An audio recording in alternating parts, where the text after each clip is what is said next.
Welcome back to Out of the Park 24 video. Maybe our last Out of the Park 24 video? I don't know. We'll talk about that more in a minute. Jumping in here to a promotion relegation league. Had a video on this a week or two ago, but if you missed that one, hey, you can hop right in here. This is a 96 team 4 league, right? 4? Yeah, 4 league promotion relegation league.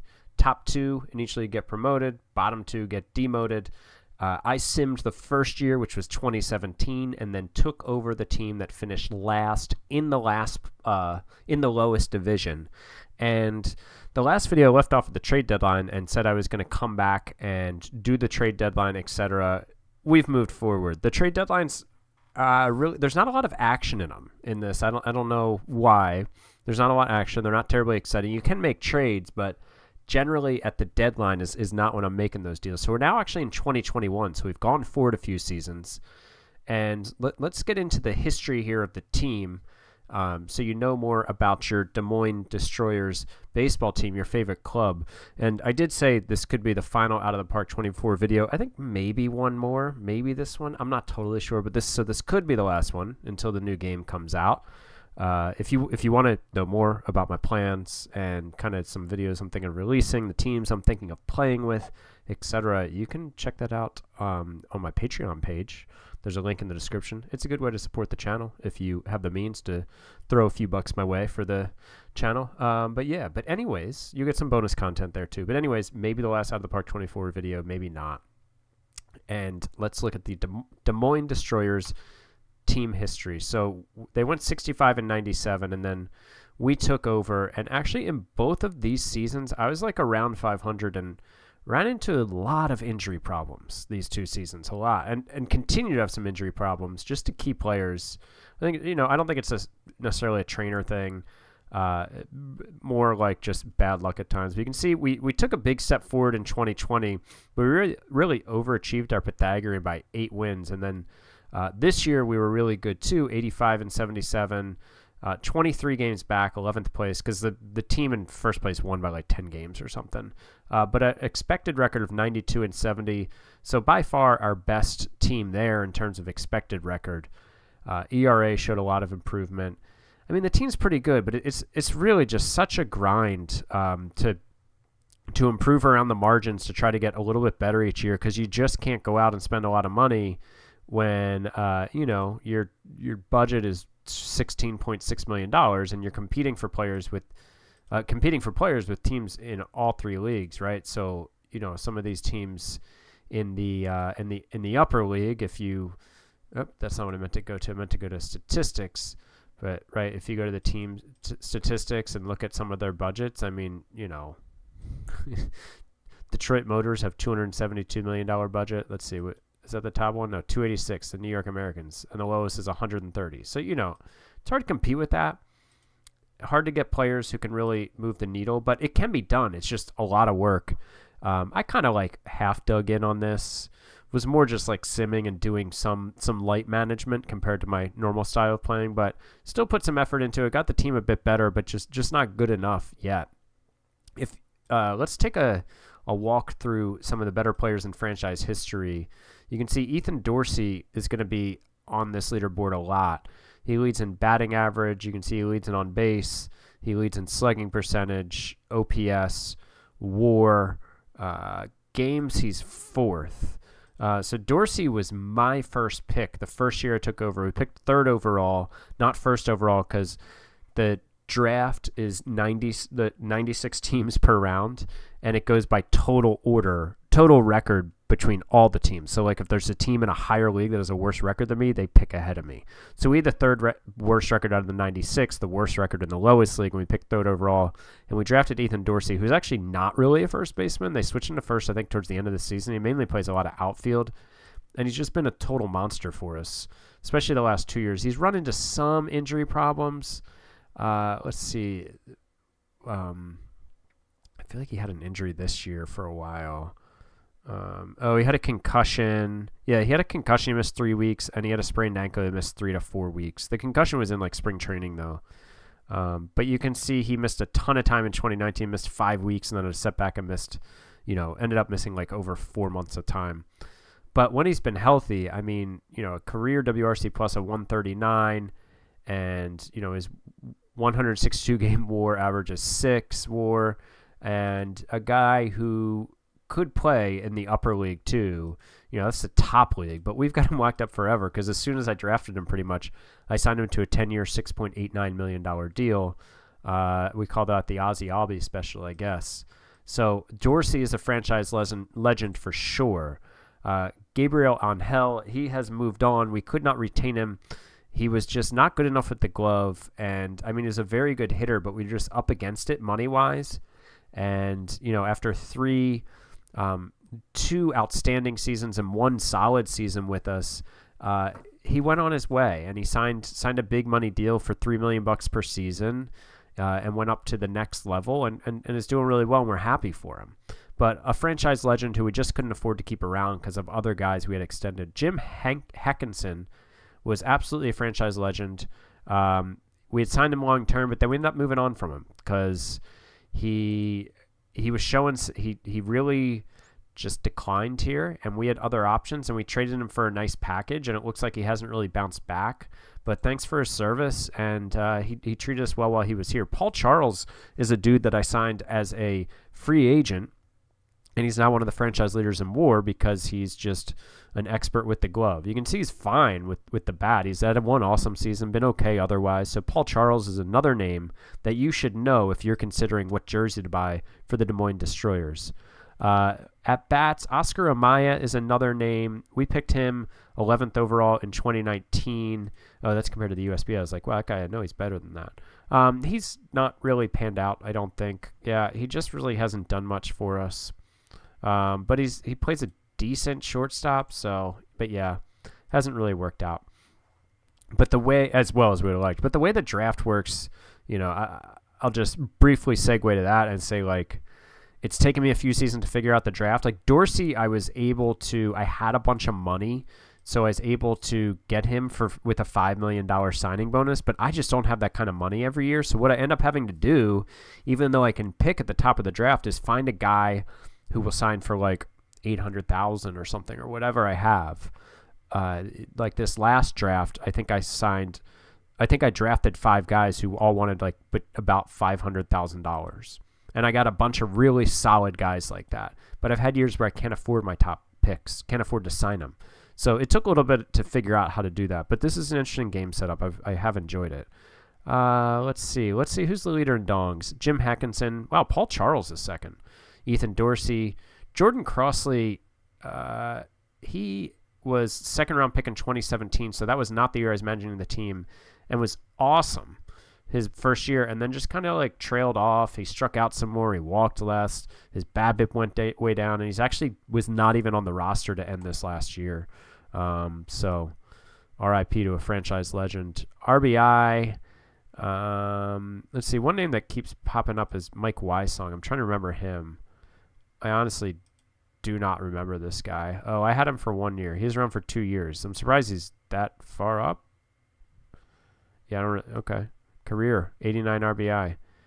So those are the main hitters that you need to know if you want to know your Des Moines Destroyers history. Pitchers, Alex Chavarria was a reliever who was an absolute beast for us. No, we want all levels.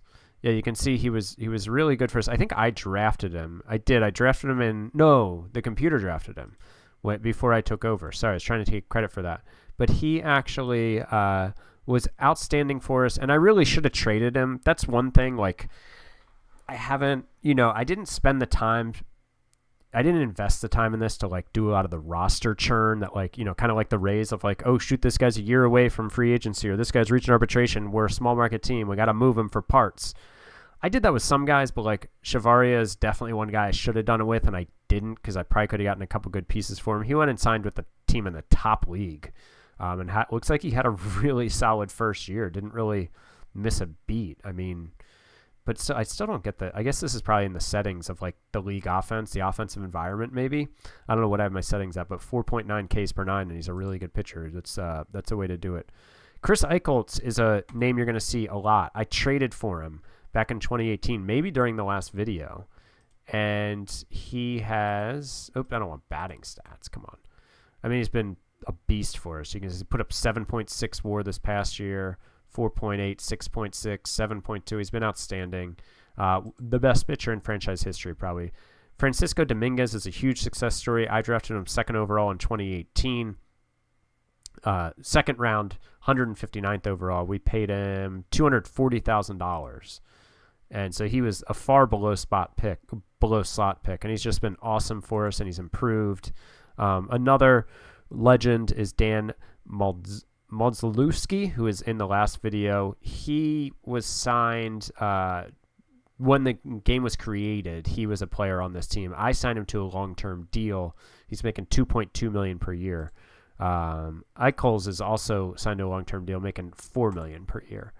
So those are a lot of the main pitchers.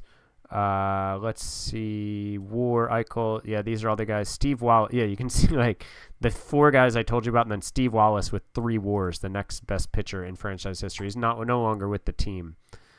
Devin Avery, I think, is still on the team. Yeah, he's a free agent signing. A cheap, it's you got to find a lot of really cheap free agents because most guys are not interested in coming to play for a team in the bottom league. And if they are interested, they're not going to be very good. Let's see. Strikeouts are all our main guys. Chris Brown, is he a reliever? I think. So he was a 5th-round pick in 2019. How much did I pay him? $345,000. That's kind of what I did. I basically settled on a strategy of finding like 5 guys. There are 5 rounds to the draft. I would sign like 5 guys anywhere. I don't know. I think the top ones were like $600,000-$700,000, and sometimes much lower, like $345,000 or even lower than that. It took me a few years to iron that out, like I said, though, to figure out my strategy. So those are a lot of the franchise legends. Current team, are there any guys like Andre Thompson, if he sticks around, is going to just dominate the records books. We got him in a trade, gave up a lot for him, but you can see he came over and in 67 games put up 3.6 WAR for us. And his contract situation is he was making the league minimum $54,000, but he's about to go make $600,000 in arbitration. The arbitration makes it really challenging. The top players' salaries escalate very quickly, as you can see, $54,000 to $600,000. It's not quite 12 times, but 10 to 11 times his salary the first year in arbitration. And I don't know, if he wanted 5 years, he would want 3.6. Like, that's just a lot of money. I mean, it's great for a superstar. We can afford it for next year, but after that, it would get really dicey. I mean, I'd probably sign him if I was continuing to play this, but he'd just have to continue to be just so dominant to make it worth it. Amir Ash is a guy that I drafted 19th overall in 2021. I paid just $220,000 for him, 19th overall. So there were way better players or players with way higher of a signing bonus, but I found he was kind of just like a gem that I found that was asking for, my scout thought he was really good. I think there were questions about his defense, but I thought he could play third base. He came in and he's been really good. Signed him to a long-term deal, I think. Yeah, 5 years, $2.6 million. You got to kind of lock a guy up like this. And now he's our cleanup hitter. Nuki Araneta, which is just a great name, but not as great of a player. Just kind of like a whatever first baseman for us right now. Nate Thrash, I think I traded for him. Yeah, traded for him at the trade deadline. Great name, okay player. So that's the Des Moines Destroyers. That you could look at our league here. Let me just show you some of the teams. So one thing that I like doing is like these are the Spokane Seagulls. They are going to get promoted because they ran away with the division. And if you go here to team history, it'll show you what leagues they've been in. And this is a team that was been in this lower league the whole time. It's not like they came down from an upper league and dominated against weaker competition. They worked their way up. They weren't very good for 3 years, and then they had a significant leap, and now they're on to greener pastures in the Double-A league. The alliterative Corpus Christi Crusaders. Let's see what their story is. They've been in this league the whole time, too. They've been knocking on the door of promotion. 7th, 17th, but then 5th, 4th, 2nd. So good for them. And the Sacramento Gold Miners, I think, did come down from a higher league. Yeah, so they were League One, which is the second highest league, League Two, and then they got relegated and came down to the lowest league their first year here and won just 66 games. But then this year bounced back 97 wins and almost got promoted, but not quite. So another thing that is fun to do, if I can get the mouse to cooperate, is to look at the league history index. You can look at the champion, you get the awards, you can look at the leaderboards, which is always fun because this is all just history from the 4 years of the league. So like home runs, Robert Dawes, this guy had we had a guy here with 58 home runs is the record here. The wins above replacement record is 11.74. Who's this Robert Dawes fella? He's on here a lot. He's now in... No, he's still in the lower league. Yeah, he's just been a stud in the lower league. Move up, man. Go play against better people. Our home run leader is Robert Dawes. Single season is Jarek Borisek. Who's he? Oh, he's up to USBL 1.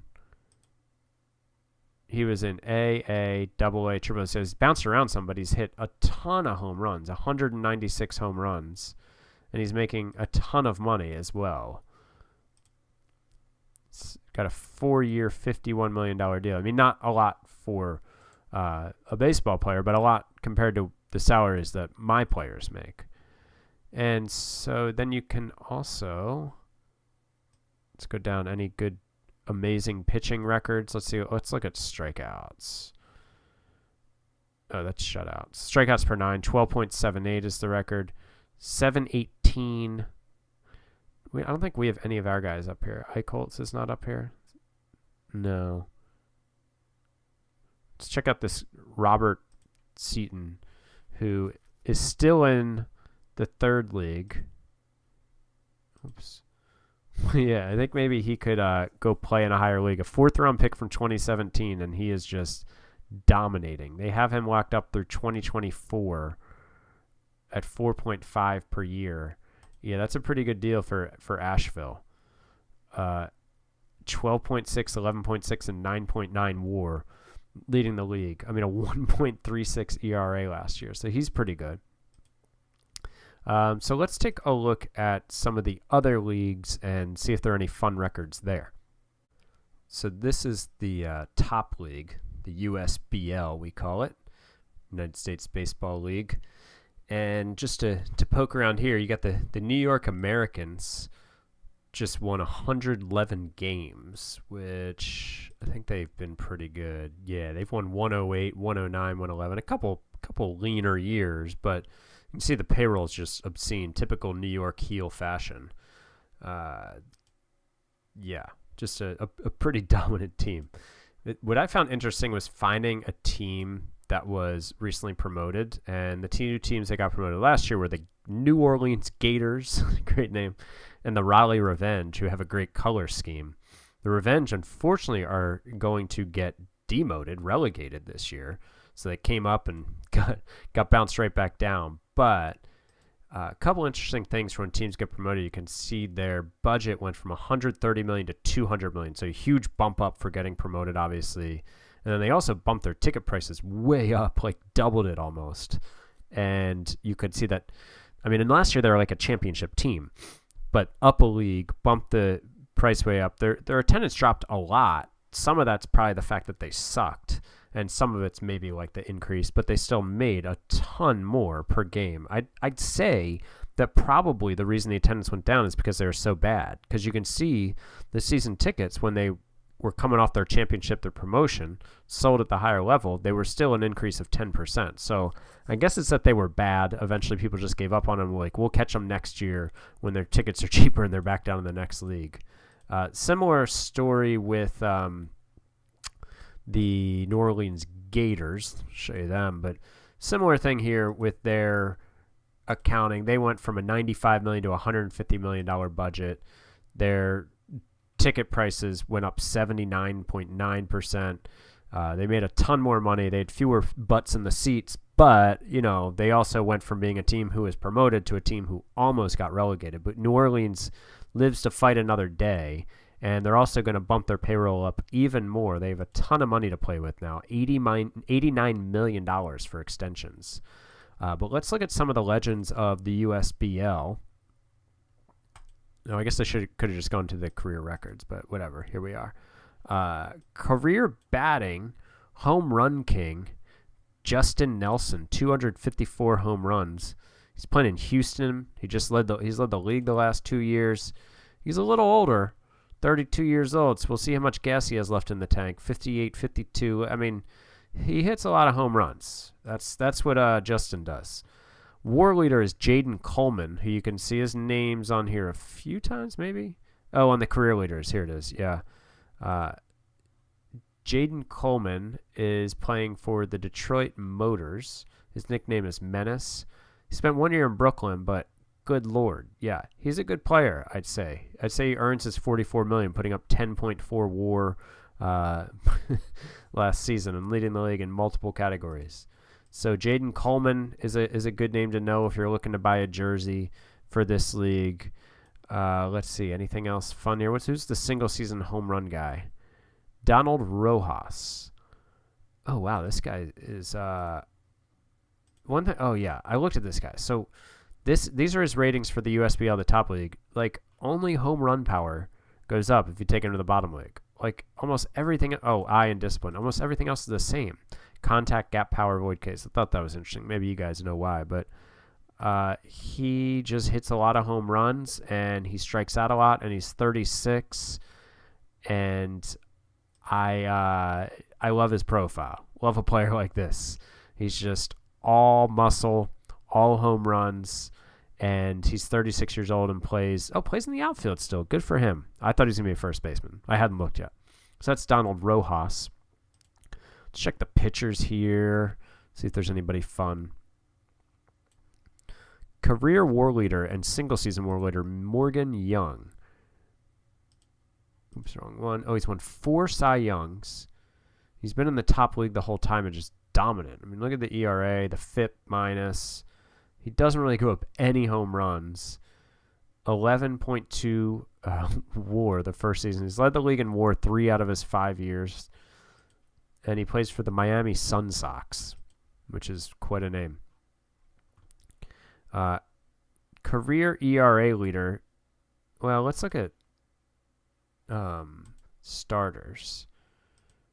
Oh, this guy tore his labrum. Oh, season career-ending labrum tear. Look at this guy. He has a single season record for ERA. He was a 9+ WAR guy 2 out of his 3 healthy years, and then he tore his labrum. What happened? He only had 9 starts and he came back and had 2. So what happened? Oh no. He tore his labrum in May of this year and was out for the year. Came back the next April, tore his labrum again. Oh, that's brutal. That's brutal. John Dotson, hearts go out to you, man. Innings pitched, Jonathan Sanchez. Who's this guy? He throws a ton of innings. Good Lord. Look at all those innings. Oh, and he puts up a ton of WAR. This is a very good pitcher. But yeah, so you get a feel for it here. There's a lot you could dig into in the different leagues. I think this is a really good, cool option. It's a quick start game. And actually, I meant to mention this at the top of both videos and forgot. But if you want to, so you can do a quick start game and just do this default promotion relegation league. But there's also a video, which I'll try to remember to put in the description of this video over on the Fake Sports Dynasty channel on how to set up promotion and relegation that you could watch if you want to see how to do it on your own. There are some things that are just kind of glitchy in here, like sometimes when you go to the box scores, like it's not actually your team. You can see this is Eureka and Chattanooga, and I clicked on my team. I think some of the things with the draft slot amounts are wacky, and the arbitration, I think I could go into the settings and tweak. But I think as a default quick start game, this is really cool. Would I do it as my long-term sim for Out of the Park 25, a fictional promotion relegation league? I wouldn't say I'm leaning that way, but I'd consider it. I think I gave some thoughts on that, again, over on my Patreon page. maybe like late last year or something when I was talking about teams I was considering for my sim and Out of the Park 25. I'll probably update that soon over on the page. But anyways, that's the end of this video. Is it our last Out of the Park 24 video? Maybe, maybe not. If it is, talk to you in just a short bit of time on Out of Park 25. If it's not, then I'll be back with another video before Out of the Park 25. But thanks for watching, and talk to you in that next video whenever it is. Bye.